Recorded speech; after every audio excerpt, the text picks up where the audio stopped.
it's all about the clap back. Get your boss whacked, premier's funeral on Snapchat. You now tuned into the bag. I'm just pulling up, I don't know what this money been doing to me.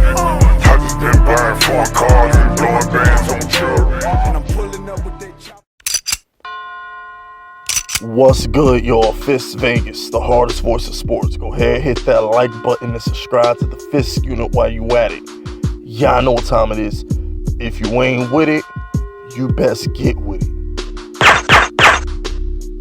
Now let's rock. Listen, I told y'all a couple videos ago. Remember when I aired out Tom Brady for cursing out his center? You know what I'm saying? G-checking his coach to make sure his coach don't call him out publicly. Basically, when I said Tom Brady needs to relax on pulling rank every chance he gets. Because it ain't fair. Because if another person does that, they're going to get criticized. If Cam Newton does what Tom Brady does, he's going to get criticized. If Aaron Rodgers does what Tom Brady does, he's going to get criticized. Tom Brady gets a pass by the media. Which leads me to what Odell said. Because I foretold of this, I said, what kind of example is Tom Brady setting for younger players when he pouts on the sideline? And what did Odell just come out and say? Yeah, well, he basically said, when you say GOAT, you're referring to Brady. So he basically says, yeah, well, Tom Brady, he gets mad and curses out teammates on the sideline. Y'all don't say nothing. But when I do it, I'm being disruptive and I'm a distraction. And he's right. The fact of the matter is, Brady gets away with whatever he wants to get away with. Don't nobody say nothing. And that's not fair. Because when a wide receiver, Dez Bryant, T.O., Odell Beckham, Antonio Brown, Stephon Diggs, the list goes on and on and on. When they go off on the sideline, it's a problem. It's a huge problem. They're a distraction. They're divas. They're bad for the culture. But when Tom Brady does it, it's no big deal. They gotta stop with the double standard. And this is what I tried to preach to y'all. This is what I tried to preach to you on that video. I specifically said, the media, by giving Tom Brady a pass for his actions, they're opening the door for other players to do the same thing. That's why Tom Brady needs to be held to a higher standard, because he's allegedly the GOAT. And by allegedly being the GOAT, you need to be held accountable for your actions at the highest order, because everybody looks up to you. Everybody's going to mimic you. So by Tom Brady going out there acting like a spoiled, petulant child, a big freaking brat, he's enabled Odell Beckham to go out there and act the way he's acting. And guess what Odell can say now? Well, Tom Brady does it. See, before it was like Odell would just, take accountability. Yeah, I did it, whatever. I got to be better, whatever. Now he can put a name and a face to why he acts the way he acts. Get where I'm going with this? All I'm saying is, when Tom Brady went to an opera or a play, he went to a theater, I don't know what it was. Him and Giselle went out on a date a few days before a playoff game versus the Jets. And they got blown out. Remember that game? Them Patriots couldn't stop a nosebleed. Remember that? Remember the Bart Scott game? Yeah, Brady and Giselle went to the opera a few days before the game. They even had pictures of it. Tom Brady corny dancing or whatever. That happened. Nobody batted an eye. Nobody said a thing. But Odell Beckham goes to South Beach. To this day, New York fans, hell, most of us New York fans believe he cursed the Giants. Because we've been the worst team in the league since that boat trip.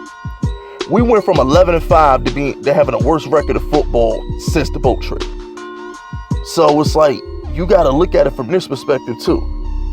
Tony Romo, Jason Witten went to Turks and Caicos or whatever, right? Right before the playoff game versus the Giants. Nobody said a word.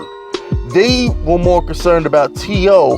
claiming that Jason Witten and Tony Romo drawing up plays for themselves than they were about Romo and Witten abandoning the team before a playoff game. People don't talk about this. Is what I'm trying to tell y'all. The whole story was Terrell Owens. Oh, Terrell Owens is disruptive. He claims it's Jason Witten and Romo are drawing up plays together. Hello? maybe T.O. wouldn't be paranoid if they was at practice. So I'm just like, y'all gotta understand the double standard here. When this guy Antonio Brown, when he kicks the Gatorade cooler, it makes Sports Center. When the guy Big Ben goes on radio stations and throws Antonio Brown under the bus, don't nobody want to talk about it. You gotta eliminate the double standard between quarterbacks and wide receivers. It has to be eliminated. It's got to be eliminated. It's got to. You know what I'm saying? So it's just like, at the end of the day, what are we doing? And yeah, I love Tom Brady that much that y'all don't want to hold him accountable. Do you love Big Ben that much you don't want to hold him accountable? Is that what it is? Do you love your quarterback so much that you don't want to hold him accountable? Now, this is only certain quarterbacks, because let's call a spade here. Let that shit be Jameis Winston, Cam Newton, Lamar Jackson. Let one of them curse out their offensive lineman on the sideline. Let one of them go on a tirade on their wide receivers on the bench and see if that don't make Sports Center top 10. See if that don't lead First Take and Undisputed. At least see if that don't lead the Colin Cowherd show. I'll wait. This dude Carson Wentz has some of the worst body language in all of football. Nobody says a word. This dude Carson Wentz pouts on the sideline. He sticks his head down. Don't nobody say a damn word. My man Cam Newton will put a towel over his head and sit on the bench. And they made it seem like he was the worst person on the planet. Like he has no intangibles. Like he's bad. He's a poor sport. Oh, speaking of poor sportsmanship, peep game.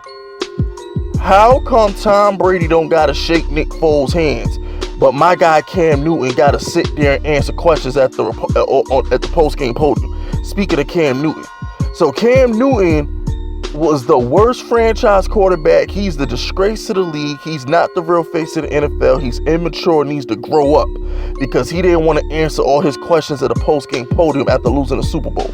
But we call Tom Brady Psycho Tom. We call him super competitive, and that's the sign of a true competitor, that he didn't want to shake Nick Foles' hand after the Super Bowl? Oh, hell no. Y'all see the double standard here, right? Y'all see the double standard here. Look, I don't want to throw out the race card. I'm trying not to use the race card. But we all saw Adam Thielen curse out Kirk Cousins on the sideline on Sunday. We all saw Adam Thielen curse out Kirk Cousins on the sideline. Okay? How come when Stephon Diggs did that shit, it made Sports Center headlines? When Stephon Diggs cursed out Kirk Cousins, it was a problem. But when Adam Thielen cursed out Kirk Cousins, oh, they're just having a productive conversation. Y'all kiss my ass. At the end of the day, people, eliminate the double standard. I want y'all to hold these quarterbacks accountable the same way you hold these wide receivers accountable. Because Dez Bryant, Antonio Brown, T.O., Stephon Diggs, Odell Beckham, all these wide receivers are not bad guys. They're not all bad guys. I love how the media likes to put Larry Fitzgerald and Marvin Harrison, did Marvin Harrison catch a body at a gas station? I don't know what the hell happened. But what I'm trying to say is, because you're quiet, they want to put you on a pedestal. The minute you open your mouth, you're disruptive. I don't get it. Look, once again, I hate to pull the race card, but everybody says, oh, well, if Cam Newton wasn't so focused on his wardrobe, he'd be better on Sundays. You mean to tell me Giselle and Tom Brady ain't nitpicking every damn thing he wears to the podium? Exactly. So Russell Westbrook and James Harden, if they have a bad game, should they have not been in their closet should they have not been in their closet earlier that day? So I don't know, just throwing it out there. But whatever. That's it. That's all. Subscribe to the unit if you're rocking with me. My name is Fist Vegas, and I approve this message.